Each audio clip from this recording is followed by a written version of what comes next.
This is Michael Dukakis, governor of the state of Massachusetts, and he's a very happy man. Here, he just accepted the Democratic Party's nomination for president, and in just a few days from now, he'll hear that he's leading his likely opponent, current Vice President and presumptive Republican nominee for president, George Bush, by 18% with 3 months to go. In this video, we're going to talk about how Dukakis gained this lead, then lost this lead, and eventually lost the election.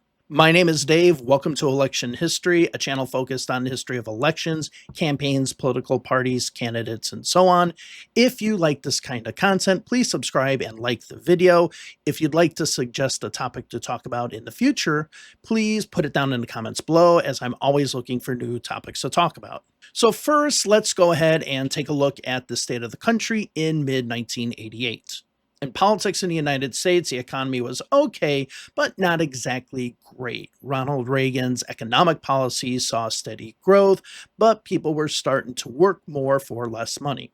On foreign affairs, Reagan was still on shaky ground as well, as his administration was still taking hits from the Iran-Contra scandal, an arms trafficking funding scheme in which the United States sold weapons to Iran, and with those funds going to the right-wing Contra paramilitary organization in Nicaragua. His approval took a hit, with his approval rating only at 51%, his lowest in 4 years, and with his Vice President George H.W. Bush being connected at the hip, Bush was considered the, quote, more of the same candidate. With that, let's start with the Republican Party primary. While there were a number of candidates running for the Republican nomination for president, there were two main frontrunners, Vice President George Bush and Republican Senate Leader Bob Dole. Dole, who had been the vice presidential nominee for Gerald Ford back in 1976, was expected to be a formidable opponent. There really wasn't much of a difference between these two, except that they really didn't like each other. If you look right down at that monitor, you'll see the man that you beat tonight. That's Senator Bob Dole, who is standing by in his headquarters. Anything you'd like to say to him at this point? No, just wish him well and meet him in the South. And Senator Dole, is there anything you'd like to say to the Vice President? Yeah, stop lying about my record. There were also two other competitors in the GOP primary. Televangelist Pat Robertson brought his Christian right into the mainstream of Republican Party politics and actually won a few small contests. Congressman Jack Kemp of New York, a moderate and outside-of-the-box thinker, never really gained any traction in the Republican primary and didn't win a single contest. Still, Bush dominated the primaries and the caucuses and easily won the Republican nomination, winning 42 primaries and 68% of the primary votes. Honestly, this was quite predictable, but what wasn't predictable was the selection of Dan Quayle as his running mate. Now, Senator Dan Quayle of Indiana, who would later be known for forcing a 12-year-old to incorrectly spell potato, wasn't even on the media's radar. Most expected the selection to be Bob Dole or Jack Kemp, but no, he went with the Indiana senator that nobody had ever heard of, and mostly people think that he went with him because of his age. With that, let's flip over to the Democratic side, which is a little bit more interesting. Only two candidates who sought the Democratic nomination in 1984 were doing so again in 1988, Jesse Jackson and Gary Hart. Gary Hart was a senator from Colorado and came somewhat close to winning the Democratic nomination in 1984, about similar to the margin that Bernie Sanders had against Hillary Clinton in 2016. Early in the 1988 primary season, he was considered the same moderate choice that would be the best to take on the Republican Party, which had become a juggernaut at the presidential level ever since 1980. But Hart had a problem, and that joke kind of writes itself, doesn't it? Back in the days when having an affair was actually considered a political liability, Hart was rumored to be having an affair with Donna Rice, a Miami-based model. In May of 1987, Hart flatly denied having the affair and even challenged reporters to follow him, saying, quote, "Follow me around. I don't care. I'm serious. If anybody wants to put a tail on me, go ahead. They'll be very bored." Well, unfortunately for Hart, they did follow him, or at least look into his past a little bit more, and they found a photo of Rice sitting on Hart's lap on a yacht called Monkey Business, basically confirming the rumors. Hart also had stories in the news about campaign debts that he couldn't pay off either. He suspended his campaign on May 8th of 1987, but then jumped back into the race on December 12th once all the attention toward him had died down. Civil rights leader Jesse Jackson finished third in the 1984 Democratic primary vote, which was much higher than many had expected. Jackson had a strong lock on the African American vote in the South, as well as some white progressive liberals in the North, creating what he would call a rainbow coalition of voters, eventually to be one of the foundations of the Rainbow Coalition organization.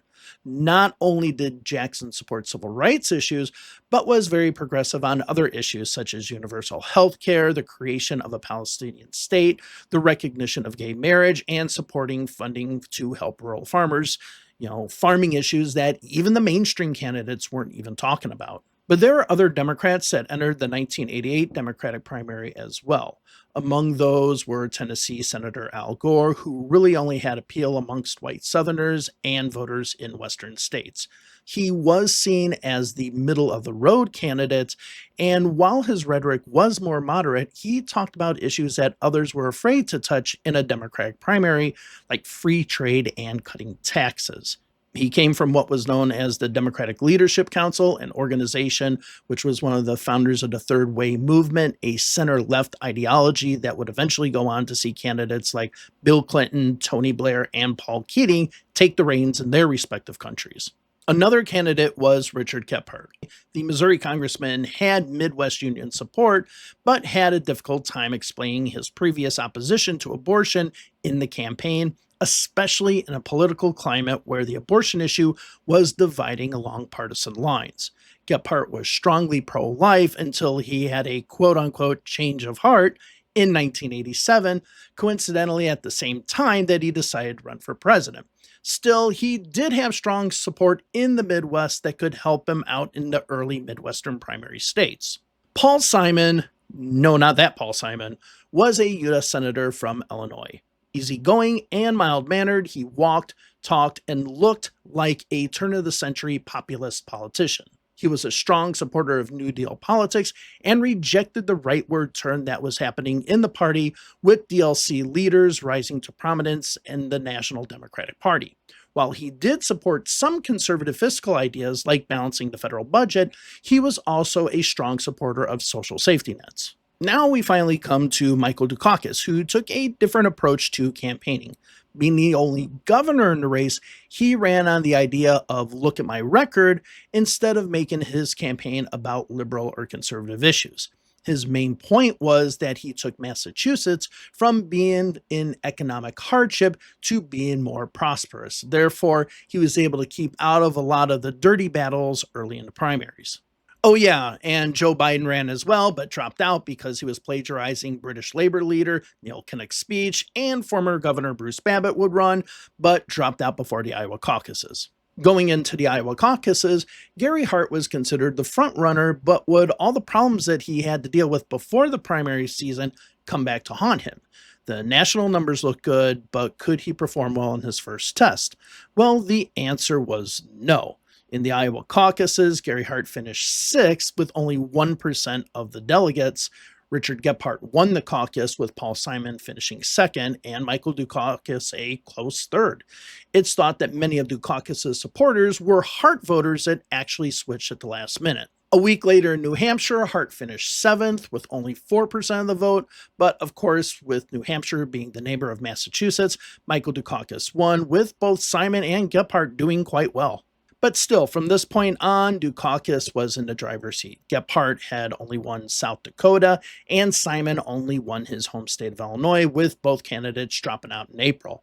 Al Gore would have some Super Tuesday successes, winning 6 contests, but would also drop out in April. But before dropping out, Gore questioned Dukakis on a program in Massachusetts that gave a 2-week unsupervised furlough to criminals, including first-degree murderers. Gore stated that 11 murderers had never returned, and 2 of those murderers killed again while out on furlough. Remember this point for later in the video. With the nomination secured, the Democratic convention was next. Going into the convention, polls showed the presumptive Republican nominee George Bush ahead 47% to 41% over Dukakis on July 12th. But a week later, according to an ABC poll, Dukakis was now only behind by 1 point, 45% to Bush's 46%. Prior to the convention, Dukakis selected Lloyd Bentsen to be his running mate. Now, Bentsen was a moderate Texas senator, but conservative by Democratic standards. And this created a balance of the ticket and tried to replicate the magic of 1960 when a Massachusetts senator, John F. Kennedy, also picked a Texan, Lyndon B. Johnson, to be his running mate. Overall, the convention was seen as being really successful. There were a number of good speeches, mostly attacking Bush for being both rich and out of touch, but it was also a good show for the primetime crowd watching the event on their televisions at home, mixing both entertainment and political speeches. As the Atlanta Journal put it, quote, aided by dazzling Hollywood dramatics, Dukakis lit the Democratic National Convention afire as he accepted the party's presidential nomination. Speaking with a strong, clear voice, the Massachusetts governor called for a new era of greatness for America and emphasized his themes of economic opportunity, a renewal of public ethics, and a foreign policy bolstered by domestic strength. Immediately after the convention, the fruits of the Democratic labor was shown. Two polls that were taken after the convention showed that Dukakis had a large lead. A CNN USA Today poll showed that Dukakis was up by 10%, having 50% to Bush's 40%. An ABC News poll conducted on the same day showed that Michael Dukakis was up by 12%, leading Bush 53% to 41%. Now, most pollsters and experts, Democratic and Republican alike, believe that this was an artificial bump. Previous candidates saw a big convention bump, including Jimmy Carter, who had a 17% lead after his convention, but only won the popular vote by 2.1%. But still, for a few weeks, this bump continued and also grew. In a poll released on July 27th by Gallup, Dukakis had a 17-point lead over Bush, 54% to 38%, and an NBC Wall Street Journal poll released a day later showed Dukakis up by 18%, with 50% for Dukakis and only 32% for Bush. Most importantly in this poll, Dukakis was winning over Democrats who had voted for Reagan in 1984 by a margin of 4-1. So it seemed as if the old pre-Reagan Democratic coalition was back. Up until the Republican convention, held between August 15th and the 18th, Dukakis held the lead, even though it had been shrinking. The Republicans were trying to attack Dukakis on his mental health and saying that he was weak on foreign policy. And while these attacks did a little bit of a dent into the lead, most voters still preferred Dukakis over Bush. Only one poll, an ABC News poll released on August 13th, had Bush leading Dukakis 49 to 46. Still, most of the polls had Dukakis up by between 6% and 10%. The first few days of the Republican convention was nothing special. Typical speeches were given by typical politicians. It didn't have the glitz or glamour of the Democratic National Convention.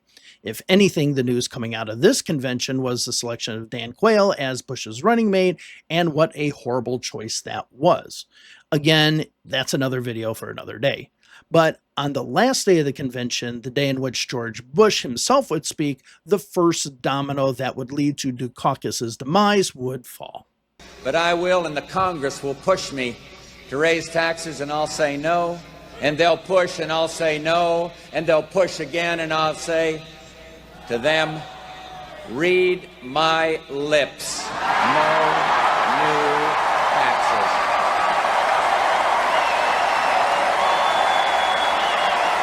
During his convention speech, Bush pledged not to raise taxes with his now famous line, read my lips, no new taxes. Not only did Bush make this promise to not increase taxes, which would bite him in the ass 4 years later, but it also started to sharpen the attacks on Dukakis as being the governor of a state with notoriously high taxes. With that being the case, the first post-RNC convention poll conducted by CNN and USA Today found Bush was now leading Dukakis 45 to 44%. Another poll done by Newsweek, released on August 20th, found that Bush would win the election 51% to 42% over Dukakis if the election were held on that day. With the DNC convention bump now gone, Bush was on the offensive. In the first post-RNC convention days, Bush relentlessly attacked Dukakis on defense policy, saying that he lacked knowledge in this field, to attacking him on the environment, where Bush said that Dukakis refused federal help to clean up Boston Harbor, to the Pledge of Allegiance, in which Dukakis vetoed a bill in which would make the Pledge of Allegiance compulsory in Massachusetts schools and led by teachers.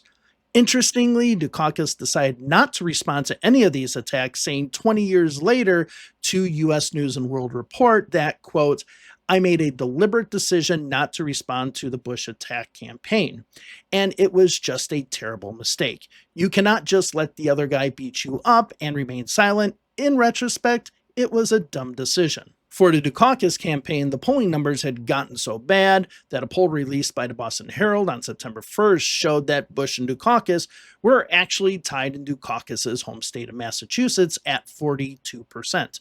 Other states that had looked close in the past had now slipped away for the Dukakis campaign. Other states where Democrats were expected to win handily, like California, were now within the margin of error. It was looking more and more like an electoral landslide with each and every day with these attacks against Michael Dukakis. By mid-September, the poll numbers continued to favor Bush. A CBS New York Times poll conducted by Gallup showed Bush ahead 49% to 41%. Polling the contentious issues of the campaign, Gallup said that 68% had heard of Bush's criticism of Dukakis for vetoing a law requiring teachers to lead classes in the Pledge of Allegiance, and nearly half of them viewed Dukakis less favorably because of it. 70% of respondents to the same poll said that teachers should be required to lead the Pledge of Allegiance in class. When it came to managing the federal government, only 32% said that Dukakis would do a better job, with 51% saying Bush would do a better job. On the issue of defense, only 13% of voters thought that Dukakis would make America a stronger nation as far as national defense is concerned, while 28% said that Bush would. Something in the campaign needed to change. So, on December 13th, Dukakis' infamous tank ride would steal the show in an ill-fated attempt to improve his national defense profile. Dukakis, riding an M1 Abrams tank with an oversized helmet and his tie and collared shirt poking out of his military uniform that he was provided, made him look like Dark Helmet from Spaceballs more than a potential commander-in-chief. Still, it took nearly 3 days for either the media or the Bush campaign to pick up on the tank ride. Even then, the tank ride looked more as if Dukakis was pulling some sort of political stunt instead of looking at the awkward optics of the situation. Overall, there really wasn't any fallout from this infamous tank ride, but the campaign was about to take a very dark twist that would sink the Dukakis campaign. When Al Gore talked about the prisoner furlough program in Massachusetts on the eve of the New York Democratic primary, he never mentioned the name Willie Horton. So, who is Willie Horton? Well, in 1974, Willie Horton and 2 other accomplices robbed a 17-year-old gas station attendant, Joseph Fournier, in Lawrence, Massachusetts, and then Horton went ahead and stabbed him 19 times. He was eventually found guilty and sentenced to life in prison. In Massachusetts at the time, the state had a prisoner furlough program, which was signed into law in 1972 and was considered a form of criminal rehabilitation. This program was originally not intended to allow first-degree murderers, such as Horton, to be given this privilege. But in 1973, the Massachusetts Supreme Court stated that the furlough program should be extended to all prisoners because the law didn't specifically state that only certain prisoners were included or excluded. And because of this, the Massachusetts legislature passed a law forbidding first-degree murderers, along with those charged with other major felonies, from seeking a furlough. However, the governor at the time, Michael Dukakis, vetoed the bill, which effectively allowed any prisoner in the Massachusetts prison system to qualify for a furlough. Released through the Massachusetts furlough program on June 6th of 1986, William Horton, nobody who personally knew him ever called him Willie, missed the return date and was considered an escaped fugitive. 10 months later in Maryland, on April 3rd, 1987, Horton the woman and murdered a police officer and was sentenced to 2 life sentences. Dukakis did change the furlough program in Massachusetts, but not until March of 1988. The Republicans wanted to get this story out right away after it happened. Ray Shammy, the chair of the Massachusetts Republican Party, wrote a letter to the editor of the Daily Item newspaper in Pennsylvania describing the Willie Horton incident in May of 1987. That was just 1 month after the incident. This also seems to be the first reference to Horton being referred to as Willie instead of William, his name that he usually went by. By June of 1988, the story was around, but never gained any real traction. However, it did get some national attention in an article written by Robin Toner of the New York Times called "Prisoner Furloughs in Massachusetts Threatens Dukakis' Record on Crime," where Toner talks about the furlough program and Horton in detail. By the beginning of September, the Bush campaign had talked about the case and the horrible acts that had happened, but never put a face or a name to the actual crime. That all changed as an independent expenditure called Americans for Bush released an ad about Willie Horton and the furlough program. Bush and Dukakis on crime. Bush supports the death penalty for first-degree murderers. Dukakis not only opposes the death penalty, he allowed first-degree murderers to have weekend passes from prison. One was Willie Horton, who murdered a boy in a robbery, stabbing him 19 times. Despite a life sentence, Horton received 10 weekend passes from prison. Horton fled, kidnapped a young couple, stabbing the man and repeatedly raping his girlfriend. Weekend prison passes. Dukakis on crime. This ad aired in early September and continued until mid-October. Regarding this ad, Chris Matthews wrote, quote, "It delivered a twofer in politics of resentment. It taps both into the envy of the liberal elite and the fear of the black underclass in one delicious 30-second earful." Matthews continues to say, quote, "The best way to woo over Reagan Democrats is to attack their enemies, those at the bottom who scare them and those at the top who disdain them." About a week later, Bush would use the Willie Horton situation in the first debate between the two candidates. Well, the Massachusetts furlough program was unique. It was the only one in the nation that furloughed murderers who had not served enough time to be eligible for parole. The federal program doesn't do that. No other state programs do that. And therefore, and I favor the death penalty. I know it's tough, and honest people can disagree, but when a narcotics wrapped up guy goes in and murders a police officer, I think they ought to pay with their life. And I do believe it would be inhibiting. And so I am not going to furlough men like Willie Horton, and I would meet with the victims of his last escapade, the rape and the brutalization of the family down there in Maryland. Maryland would not extradite Willie Horton, the man who was furloughed, the murderer, because they didn't want him to be furloughed again. And so we have a fundamental difference on this one. After the release of the commercial and the debate, the effects of both was summed up by Boston Globe columnist David Nyham, stating Bush, quote, "lathered Dukakis with the liberal tar brush. Thousands of old ladies went sleepless, convinced that Willie Horton was at their windowsill, bent on what Bush soulfully calls the rape and brutalization." Still, even with these strong attacks against Dukakis during the debate, polls show that there was no clear winner actually in the debate. Sensing that crime was going to be the issue that drives the campaign, the Bush campaign continued to pounce on the furlough issue. After the Willie Horton ad had been pulled off the air by the Americans for Bush organization, the campaign itself ran an ad called Revolving Door, produced by Roger Ailes and Lee Atwater. The ad doesn't have an in-your-face feel like the Horton ad did, but it was still effective. As governor, Michael Dukakis vetoed mandatory sentences for drug dealers. He vetoed the death penalty. His revolving door prison policy gave weekend furloughs to first-degree murderers not eligible for parole. While out, many committed other crimes like kidnapping and rape, and many are still at large. Now Michael Dukakis says he wants to do for America what he's done for Massachusetts. America can't afford that risk.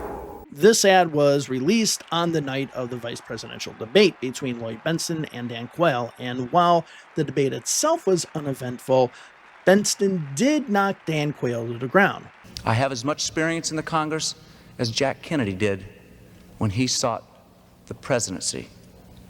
I will be prepared to deal with the people in the Bush administration if that unfortunate event would ever occur. Senator Benson.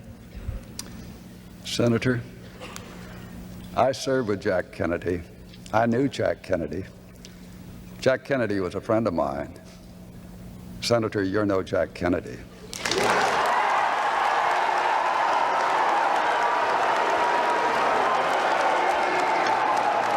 While everyone talked about this takedown by Benston, it didn't do anything to actually move the needle in the presidential race. The Bush campaign had doubled down on the furlough program, with George Bush even saying that Dukakis should apologize to the victims of Willie Horton.